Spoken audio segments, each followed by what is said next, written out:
Today we're going to break down how to budget for $2,000 a month in Excel. We're going to go into the numbers, we're going to dig in. It's going to be awesome. I am starting a new budgeting series on how to budget for $2,000, $5,000, $10,000, whatever amount of dollars a month in Excel. We're going to break it all down, show you all the estimated amounts, what it's going to look like, how to stay on track with the budget. It's going to be really fun, so stay tuned. Hi friends, before we get into the spreadsheet and before we get into Excel, I just want to introduce myself. I'm Kelly with Freedom in a Budget. My channel is all about living life well in a budget, and a budget doesn't have to be constricting. No, it gives you freedom. And we're going to break down the Excel budget that I use. I have been using this exact Excel budget for 3 to 4 years now. I have perfected it. I have tweaked it so many times, and it is finally at the point that I am super comfortable with it. And I think that it's really going to help you guys. I've gotten so much great feedback on this budget. I do have it in my Etsy shop for sale if you want to get it there. I'll have that link down below and also in the pinned comment. But we're going to run through the numbers. We're going to make it super simple, super easy to comprehend so that you can do a budget and you can stick to a budget, because that is what I want, is you to be able to stick to your budget every single month so that you can hit your financial goals. All right, let's get into Excel. All right, here we are in Excel, and as you can see, this is a $2,000 a month budget, which when you do the math, it typically equals out to about $25,000 to $35,000, depending on taxes and insurance, everything. So the $2,000 is post-tax and post-insurance, health insurance being taken out of your paycheck. So we're going to run just a mock budget for $2,000 a month. And this is going to be, we're going to say it's November 2019. So this is the exact budget that I use every single month for myself. So we have check 1 and check 2, both for $1,000. For total in is $2,000. Now I do a zero-based budget. So this total in has to equal total out. And then at the end of the month, the income remaining has to be $0 because it's going to be a zero-based budget. So every single penny is going to have a name. So we have the $2,000 in. Then here are the different categories. So we have first regular costs. So typically tithe would be, I personally tithe. I tithe through my whole entire debt-free journey. A lot of people ask me that, if you tithe during your debt-free journey, if you tithe after you get out of debt. It's a personal decision. I personally tithe my entire time on my debt-free journey. So 10% would be $200. Rent, mortgage, you want to keep your rent and mortgage under 25% of your take-home pay. So for this, for 25% would be $500. Renter's insurance. If you are renting, it is so important to have renter's insurance. That is a unnegotiable. You have to have it. It's gonna, if something happens, that could really just cause a lot of harm. So about $20 a month for renter's insurance, especially for like an apartment about this size, for $500. Electric, $75. Cell phone bill, about $60. So this right here, these are about 6 to 8% of your income.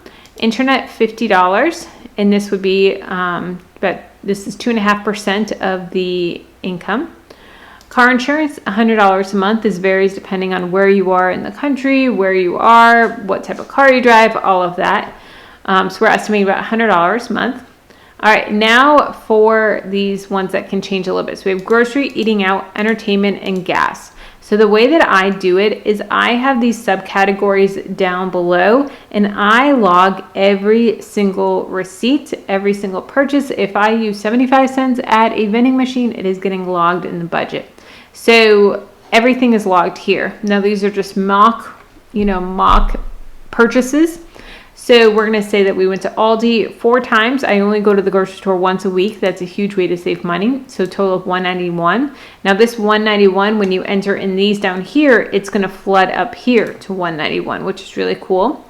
Same with here, eating out. These total up at $43. So that's going to equal out $43. And then it's going to tell me I have $7 left over for the month, which is really awesome to be under budget. Next is entertainment, or personal pocket money, whatever you want to call it, and that's $46. So that's going to flood up here, and I have $4 left for the month. And then lastly is gas for right on budget, $400, and that floods up and tells me I have $0 left. Okay, So those total costs for regular costs equals $1,385. Now these are all round pretty numbers, but just to give you an example of what it would look like if your budget was about $2,000 a month. All right, next is debt. So this person here has $63,500 worth of debt. So these categories here, I forgot to mention this. So we have the source, what it is, then we have budget. So this is what you expect to pay every month. This is what you expect your income to be, what you expect the bill to be, what you expect it to be, or your minimum payments that you already know. Then actual is what you actually spent. So what actually happened, what the bill was, where your purchases were. I don't fill this in until I've actually made the payment. So say I'm going through the month and my cell phone is not, the cell is blank and it looks like this, and I'm like, I thought my cell phone clears on the 12th. Why is it past the 12th and it's still, it hasn't hit my account? That's going to be a trigger for me to go in to Sprint and figure out what's happening, what's going on, so that I make sure that I'm not late on a payment. So I make sure that something didn't happen, maybe the card that it was tied to expired or something like that, or they sent me a new card or whatever it may be. So I know that something's going on and I need to make sure I figure it out. So that's actual. Then this is over under. So this is going to tell you if you're over budget, under budget, how much you have remaining. So if you look at these categories down here, you have $9 remaining, $7 remaining, $4 remaining, or $0 remaining.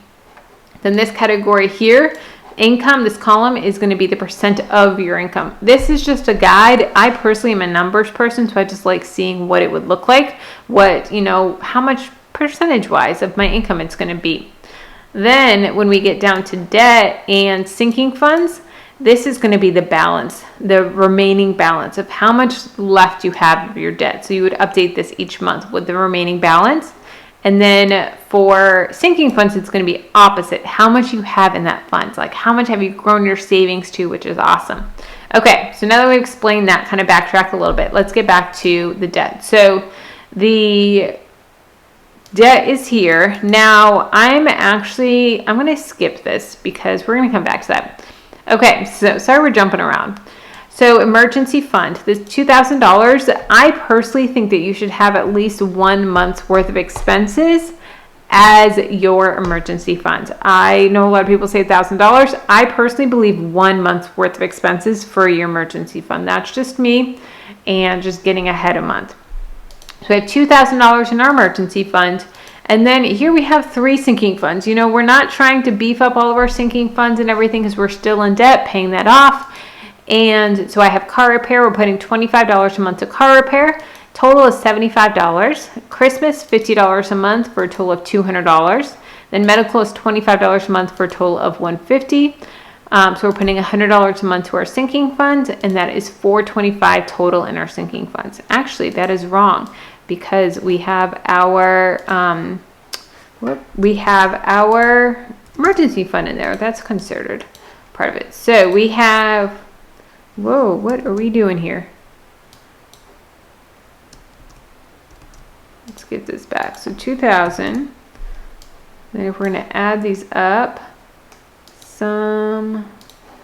okay, so $2,425. All right, so there's that. Okay, so now for debt. We're getting back to debt.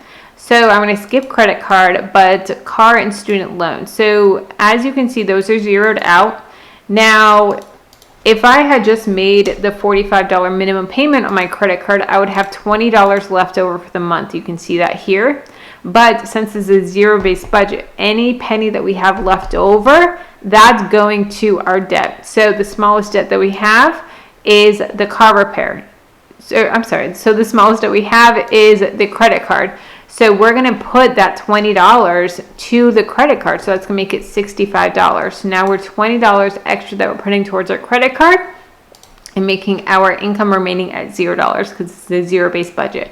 Guys, if you have $3 left in your budget at the end of the month, put that $3 to debt. Make that little snowflake payment, that little payment, or put it towards your sinking funds or whatever it may be. Those little amounts, they're going to add up big over time. So don't underestimate those. Don't, poo-poo them. They're so important. So any leftover money you have needs to go towards something. It needs to go to savings. It needs to go to debt. It needs to go to something. Make sure every single dollar has a name. So that is $2,000 budget. It's super simple, doesn't have to be complicated. I think that this is the best way to budget. I personally love Excel. I think that it's super customizable and everything. This right here, this Excel sheet, it has all the formulas for you. All you have to do is plug in your own numbers. You can tweak it, you can change categories, you can do whatever you want, but it's all laid out for you. Formulas are in there. It's super easy. So I hope this is helpful. Let me know down below in the comments. All right, guys, I hope that was helpful. I love these. I love running through the numbers. I love Excel. I personally am Excel nerd, but it doesn't have to be that complicated. So I hope this was easy for you. I hope that you were able to find value in it. So if you found value in this, I do have a whole playlist for you guys on new to budgeting basics. I'll have it linked up here for you guys.